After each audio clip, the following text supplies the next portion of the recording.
Hello प्यारे बच्चों, सुप्रभात। आज मैं कक्षा 7 को हिंदी में पाठ 6 के प्रश्न उत्तर कराऊंगा। पाठ 6 का नाम है महान विभूति राजेंद्र प्रसाद। पहले इसके हमने ये पढ़ लिया, शब्द अर्थ कर लिए। आज इसके प्रश्न उत्तर करेंगे। तो सबसे पहला आता है मौखिक प्रश्न। पहला प्रश्न, कह देश के प्रथम राष्ट्रपति कौन थे? तो उत्तर आएगा डॉक्टर राजेंद्र प्रसाद। देश के प्रथम राष्ट्रपति डॉक्टर राजेंद्र प्रसाद थे।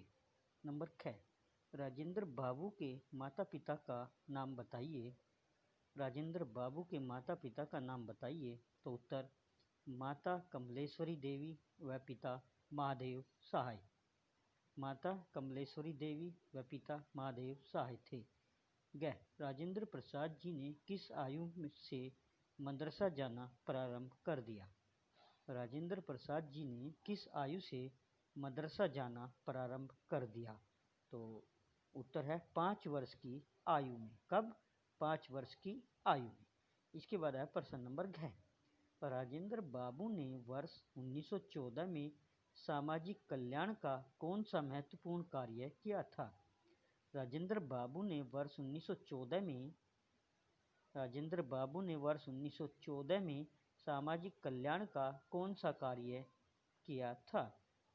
उत्तर बिहार के बाढ़ग्रस्त लोगों में भोजन व कपड़ा बांटा था। क्या किया था 1914 में? बिहार के बाढ़ग्रस्त लोगों में भोजन व कपड़ा बांटा था। इसके बाद आता है लिखित प्रश्न। इनको लघु उत्तरीय प्रश्न भी कहते हैं। कह, राजेंद्र प्रसाद का जन्म कब और कहाँ हुआ था? राजेंद्र प्रसाद का जन्म कब और कहाँ हुआ था? उत्तर राजेंद्र प्रसाद का जन्म 3 दिसंबर 1884 को बिहार के एक छोटे से गांव जीरा देवी में हुआ था। राजेंद्र प्रसाद का जन्म 3 दिसंबर 1884 को बिहार के एक छोटे से गांव जीरा देवी में हुआ था। प्रश्न नंबर 6, राजेंद्र बाबू के पिता गरीबों के लिए क्या करते थे? राजेंद्र बाबू के पिता गरीबों के लिए क्या करते थे? उत्तर राजेंद्र बाबू के पिता गरीबों का उचित इलाज करते थे तथा उन्हें मुफ्त दवा भी दिया करते थे। राजेंद्र बाबू के जो पिता थे वे वैद्य थे और वे गरीबों का मुफ्त में इलाज किया करते थे तथा उन्हें मुफ्त यानी उचित और मुफ्त इलाज किया करते थे और दवा भी उनको मुफ्त में ही दिया करते थे। राजेंद्र बाबू के पिता गरीबों का उचित इलाज करते थे तथा उन्हें मुफ्त दवा भी दिया करते थे। प्रश्न नंबर ग, किस प्रसिद्ध आंदोलन से उन्होंने स्वतंत्रता आंदोलन में भागीदारी प्रारंभ की?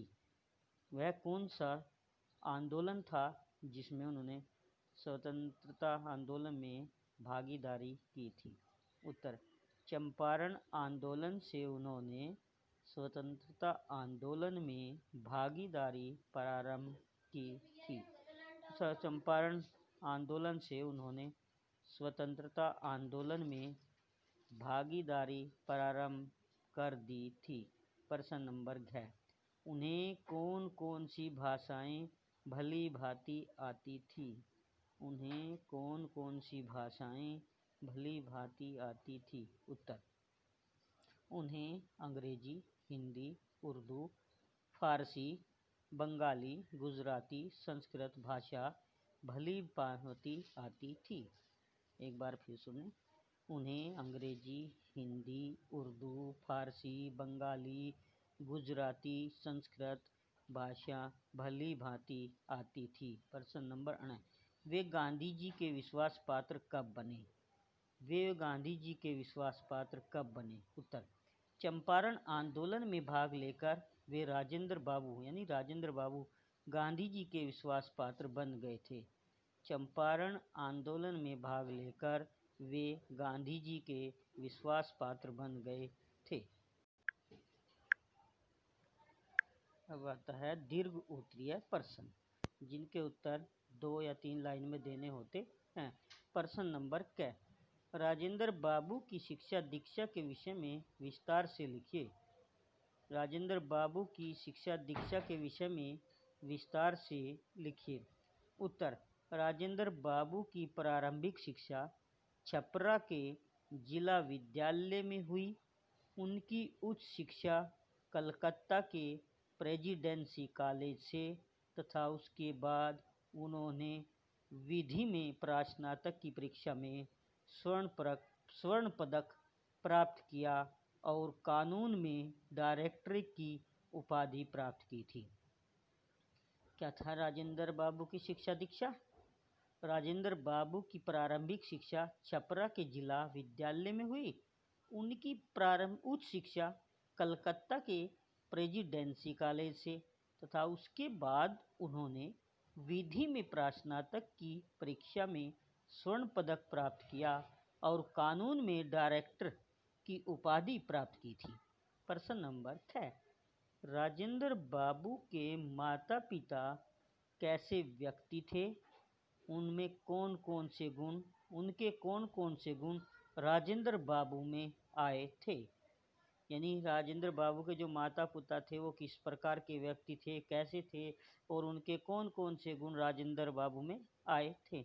उत्तर, राजेंद्र बाबू के माता पिता स्वाभाविक रूप से धार्मिक प्रवृत्ति के व्यक्ति थे, यानी धर्म में ज़्यादा विश्वास करते थे और बाद में राजेंद्र बाबू में भी अपने माता पिता के ये सारे गुण आ गए थे।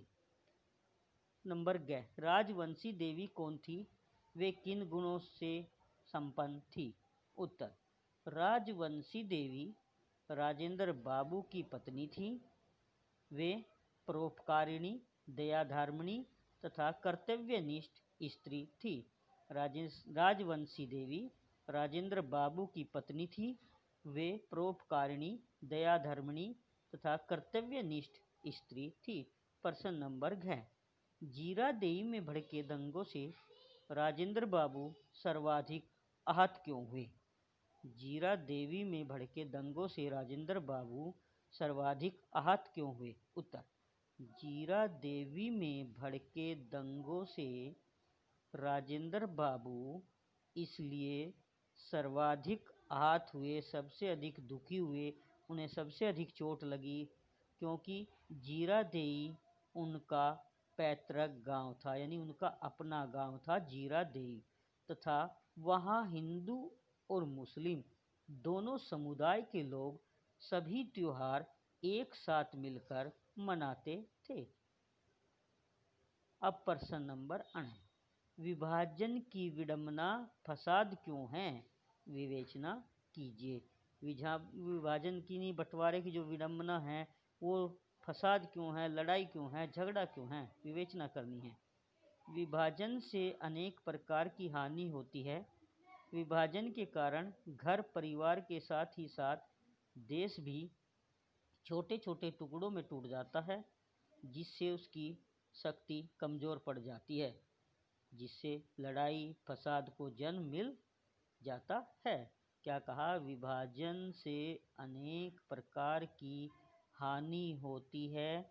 विभाजन के कारण घर परिवार के साथ ही साथ देश भी छोटे छोटे टुकड़ों में टूट जाता है, जिससे उसकी शक्ति कमज़ोर पड़ जाती है, जिससे लड़ाई फसाद को जन्म मिल जाता है। अब आगे चलते हैं। अब प्रश्न नंबर 6, 15 अगस्त 1947 का दिन भारत का भाग्य विधाता कैसे बना? यानी 15 अगस्त 1947 का जो दिन था वो भारत का भाग्य विधाता कैसे बना?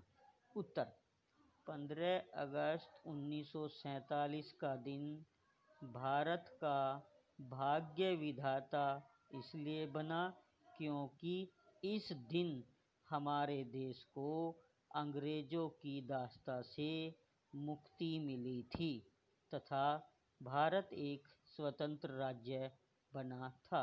यानी 15 अगस्त 1947 का जो दिन था वो भारत का भाग्य विधाता इसलिए हुआ क्योंकि इस दिन हमारे देश को अंग्रेजों की जो दास्ता थी, जो गुलामी थी, उससे हमें आज़ादी मिली थी, हम आज़ाद हो गए थे, मुक्त हो गए थे तथा भारत एक स्वतंत्र राज्य बना था। तो प्यारे बच्चों, इस पाठ के ये प्रश्न उत्तर हो गए। इनको आप अपनी कॉपी में स्वच्छ लिखें और याद भी करें। तब तक के लिए धन्यवाद।